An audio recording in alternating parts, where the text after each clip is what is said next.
This is KEDT Community Focus. I'm Rob Boskamp. Each year, the third Saturday in May starts National Safe Boating Week, the kickoff of the annual Safe Boating campaign. It runs through the following Friday to serve as an important boating safety reminder before the Memorial Day weekend. I had the privilege to speak with Tom Gottemoller, Vice Flotilla Commander of Flower Bluffs Flotilla 711 in the Coast Guard Auxiliary District 8 Central Region, about the partnership the campaign has with the local Coast Guard sector and Coast Guard Auxiliary. He also shared practical tips people on both land and sea can practice year-round. This week is National Safe Boating Week. Since 1958, it's been helping promote safe boating practices across the country. So we'll start off with what this initiative means to you personally. Personally, it means a chance to interact with boating public and give an emphasis on some safe practices that they can use to protect themselves and their loved ones as they enjoy the water. And we have an abundance of it around us here in Corpus Christi. We're very fortunate. And it helps to be safe on the water. And you don't want to ruin your day by having any issues, whether they be safety related or even mechanically related, to ruin your beautiful day where you're doing something that you enjoyed doing, whether it's fishing or just puttering around the area, looking at the wildlife that you can see from the water. It's a fun thing to do. So these practices apply a lot more than we sometimes give it credit. Some of our listeners might think, I'm not usually out on the water a whole lot. This may not apply to me. How can people on land still do their part for National Safe Boating Week? Well, they can make sure that if they have a friend who is a boater, might mention to them, when a friend says, hey, I'm going to go out fishing tomorrow, you might want to say to them, hey, tell me where you're going and when you expect to get back. Give me a float plan. So if you don't get back when you say you're going to get back, I can call somebody. For any new boaters out there, or maybe boaters who are experienced, is there any tips that you would have for them, something that they would need to consistently be knowledgeable about? We do teach from our flotilla 4 to 6 boating safety classes a year. I always begin the class asking the boaters to take away 3 points. 1, always wear your life jacket. It just was released in the paper, the Caller Times, that there were 24 deaths here in Texas boating last year. Of those 24, 22 were not wearing life jackets. Also, don't drink and boat. When you drink alcohol, it actually has a greater effect while you're out on the water because of the heat, the sun, the wave action, the noise.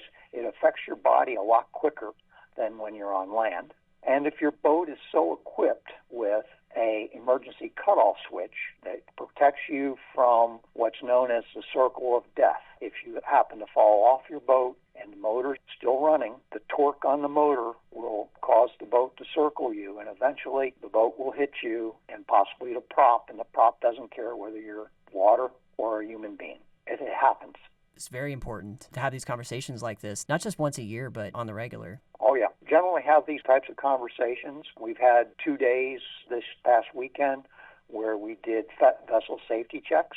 And it gives us an opportunity when somebody voluntarily says, yeah, I'll go through a vessel safety check, to interact with them. And we'll point out things like you need to wear your life jacket. Show me where they're at. And they're usually, for the most part, in some compartment, and they look like they haven't been out in ages. And then even sometimes they are still in the original wrapper that they came with the boat. And that is not, to be legal on your life jackets and the boat, they have to be out of that package. Term is they have to be readily available. And when they're in the package, they're not readily available. If someone was interested in wanting to know more about National Safe Boating Week, or perhaps even enlisting in the Coast Guard, what would be the best advice or resources that you would guide them with? First of all, they can always check the website for the Coast Guard Auxiliary, which is cgaux.org.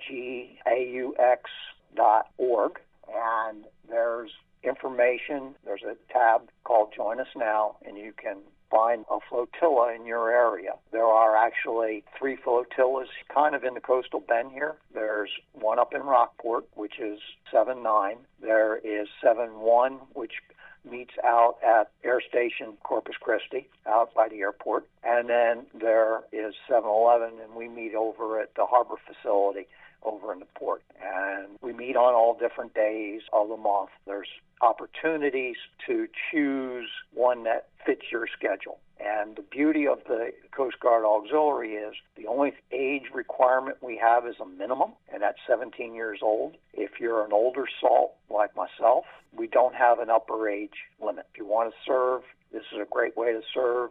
And we do boating safety. We do things called marine safety.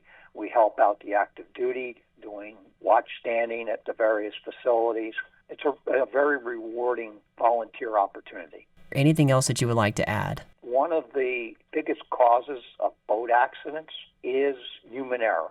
So you can't leave the human factor out of boating safety. And one of the best ways to prevent human error is to make sure that you're keeping a proper lookout while you're on the water. You're always looking where you're going, and if you're going to turn, you want to look to make sure that it's clear if you make the turn, and every once in a while look behind you because the danger may be coming from behind you. So keep a proper lookout, wear that life jacket, don't drink in the boat, and if you have an emergency cutoff switch, use it. Tom, thank you very much for your time, and thank you for joining us to promote National Safe Boating Week. My pleasure. You've been listening to Community Focus. Thanks again to Tom Gottemoller with the Coast Guard Auxiliary Flotilla 711 for joining me today. For more information about National Safety Boating Campaign programs and professional development opportunities, visit safeboatingcouncil.org. You can check out this and other episodes of Community Focus wherever you get your podcasts.